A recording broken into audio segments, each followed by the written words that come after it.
A gente tem que ir avançando aos poucos. Ele não pode desconfiar de nada. A senhora tem certeza que vai fazer isso? Eu não tenho escolha. Guardas! O rei! E fala, gente bonita, tudo bem com vocês? E olá para você que chegou aqui de paraquedas. Muito prazer, eu sou a Lilian e eu te trago todos os resumos da sua novela e da sua série bíblica favorita. E hoje eu estou aqui com o episódio 5 de Reis da Esperança. Mas antes, já deixa seu like, se inscreva no canal e vem com a gente saber tudo que rolou. Agora, feito isso, bora pro resumo. O episódio começa com Maaka entrando no quarto de Asa e ela segura um objeto pontiagudo em suas mãos e enquanto desembrulha o objeto, o rei acorda, se assustando. Então, veio o Espírito de Deus sobre Azarias, filho de Oded, segundo Crônicas 15:1. Diante dos sustos de Asa, Maaka sorri e diz que o sol já raiou e pergunta ao jovem rei se ela o assustou. Ele disse que é claro que ela o assustou e já disse que não gosta que ela entre assim nos seus aposentos. Ela pede desculpa, pois não queria assustá-lo e sim fazer uma surpresa. E ela entrega então a ele um objeto de ouro. Disse que achou nas coisas do avô dele e como ele se interessou pelos papiros da história deles, talvez ele queira registrar algumas coisas do presente também. Ele agradece e guarda o presente. Ela então o convida para o desejum e ele diz que vai se arrumar e já desce. E informa também que Azuba comerá o desejum com eles, daquele dia em diante, todos os dias e durante todas as refeições. E informa também que se casará com Azuba, deixando Maaka sem palavras, mas a sua cara dizendo tudo o que não gostou e mais um pouco. Quando ela diz que sabe, todo mundo sabe, ele então pergunta se ela está de acordo com isso. Ela diz que se é isso que ele quer, então que seja. Na cena seguinte, Baasa vai até Betel, diante do altar de Baal. Ali ele se encontra com o misterioso homem, informante dele, pede notícias. O homem diz que tudo está correndo como planejado, como ele disse que seria. Asa está preocupado, mas deram a volta nele. Baasa diz que eles têm que avançar aos poucos. Asa não pode desconfiar de nada. Ele ainda diz que confia no homem e que se ele continuar sendo fiel a ele, ele terá o lugar que deseja. E o homem conta exatamente com isso. De volta ao palácio em Jerusalém, Maaka pergunta a Asa se ele precisará dela, pois alguns tecidos que ela encomendou estavam para chegar e ela quer receber os mercadores, estando ansiosa para vê-los. Ela até diz que verá tecidos para Azuba também, pegando a jovem de surpresa. Mas Asa diz que as roupas de Azuba estão ótimas, cortando Maaka na hora em que ela fala. Ele pergunta a Azuba se ela precisa de alguma roupa, e isso deixa Maaka com ciúmes, é notório em seu rosto. Azuba diz que não custa nada dar uma olhada, isso para amenizar a situação que se criou ali. Depois de comer seu de jejum, Asa levanta-se e diz que deu sua hora. Ele vai para a reunião, precisa se retirar. Ele diz a Azuba que naquele dia ele demorará um pouco mais, só que logo depois ele irá vê-la. Quando Asa sai, Azuba pede licença para a rainha e faz menção de se retirar. Mas Maaka pede que ela fique e termine seu de jejum, pois ela se retirará. Um clima estranho paira por ali. Sara pergunta a Azuba se pode ajudá-la em alguma coisa. Azuba agradece e diz que não, ela só precisa tomar um ar, e se retira também. Na cena seguinte, um soldado fala com 2 mercadores que chegaram ao palácio. Ada se aproxima e diz que pode liberar eles, são encomendas da rainha. Ele então libera a entrada deles, e eles seguem Ada até o palácio. Em seus aposentos, Maaka se arruma, e Ada chega para informar que as encomendas chegaram. Quando as servas saem, Maaka pergunta para Ada sobre o rei, e ela confirma que ele ainda está em reunião na casa do bosque. Maaka então dá mais uma olhada no espelho e pede que Ada a siga.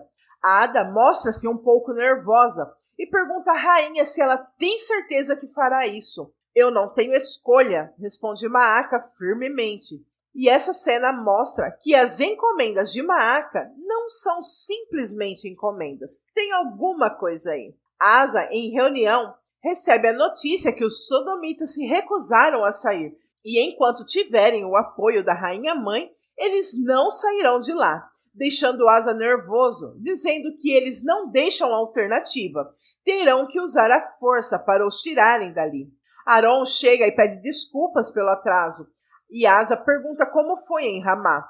Ele diz que foi tudo tranquilo, que há soldados de Baasa na região, mas não está sendo cobrado a passagem das pessoas, e se houve alguma cobrança, pode ter sido um caso esporádico de algum soldado corrupto. Na cena seguinte, Acabe chega todo feliz em casa. Ele chama por sua mãe, e quando Efá aparece, ele informa que Onri está na cidade. Ele os viu, deixando Efá completamente feliz. Mas no mesmo momento, ela fica séria e diz para Acabe que Tibni nunca poderá saber que Onri é o pai dele. Senão, tanto ela quanto Onri serão apedrejados. Acabe pergunta por que a mãe não se casou com Onri. Efá diz que Siloé o roubou dela. Quando ele pergunta por que ela deixou Siloé fazer isso, ela não sabe explicar, diz apenas que ele é uma criança, não vai entender. Acabe diz que entende sim, entende que nunca vai ter seu pai de verdade por perto, e também entende que nunca poderá chamá-lo de pai na frente de ninguém, e ele diz tudo isso com dor e amargura no olhar. No palácio, os tecidos de Maaca estão sobre a mesa, mas ela, na verdade, não vai ver os tecidos. Ela pede que Ada fique do lado de fora da porta e que não deixe ninguém entrar, pois quer conversar a sós com os dois que estão ali com ela. Quando Ada sai, Maaca diz que foi bom eles terem ido e serão altamente recompensados pelo serviço. Um deles diz que fizeram tudo como ela pediu e perguntam como seguirão com o plano. Maaca informa tudo o que Asa irá fazer após a reunião até a hora que ele descansará. Perguntam onde é os aposentos de Asa e ela informa apontando para a escada. Ela manda que se escondam lá até que ele venha e o resto eles já sabem o que fazer. Pede ainda que deixem o corpo do rei como se estivessem dormindo em cima da cama. Assim, só sentirão falta dele muito tarde, quando eles já estiverem bem longe dali. Eles prometem completar o serviço, purá será. E engolindo em seco, ela dá uma última ordem: não façam ele sofrer. Com isso, os dois mercenários sodomitas seguem para os aposentos do rei. Na cena seguinte, Asa continua em reunião e um de seus soldados lhe dá informações sobre as famílias que têm chegado a Jerusalém, fugindo da idolatria de um rei que adora um falso deus. Isá diz que, mesmo depois que Abias, pai de Asa, tomou aquelas terras, o altar de Baal continua ativo e muitas famílias têm ido lá sacrificar e até mesmo Baasa vai lá fazer rituais frequentemente. Asa preocupa-se. Quando pensa que as coisas melhorarão, elas só pioram. A idolatria está cada vez mais generalizada e o povo cada vez mais distante de Deus. Asa conversa mais um pouco e encerra a reunião. Diz que irá se retirar e no dia seguinte tem mais. Na cena seguinte, Baasa fala ao seu exército, diz que os convocou ali, pois tem algo importante para comunicar, para mostrar que é um rei benevolente, quer honrar seus homens mais fiéis. Pede então que Onri, Tibni e Zinri se aproximem. O rei diz a eles que eles têm se mostrado competentes, exemplares e principalmente leais ao exército de Israel, e serão recompensados por isso. Baasa então os nomeia capitães do exército de Israel, recebendo cada um escudo novo e reforçado, e assim recebe salvas de todos os outros. Mais tarde, os novos capitães se reúnem com o rei, e o mesmo fala com Onri, que ele estava em Tisbe quando fizeram o pacto de sangue com Baal, tendo assim a confirmação de Onri. Baasa então pede que Zinri o leve depois para fazer o seu pacto, mas Onri informa que agora serve a um outro Deus, o Deus de Abraão, de Isaque e Israel. Baasa acha um absurdo e diz que há um só Deus, e seu nome é Baal. Mais tarde, no palácio de Judá, Moza acha estranho o rei não ter descido para comer ainda, então ele resolve subir para chamar o rei. Asa está deitado ali, de bruços na cama. É quando Moza vê uma mancha de sangue no chão, e quando ele chega perto, ele desesperado chama pelos guardas, pois o rei foi-lhe tirado a vida. A confusão no palácio está instaurada. São guardas correndo para todos os lados, ordens de fecharem todos os portões, pois há um assassino no palácio. Maaka aparece perguntando o que está acontecendo, e os guardas evitam falar para ela que é o rei. Não querem falar para a pouparem.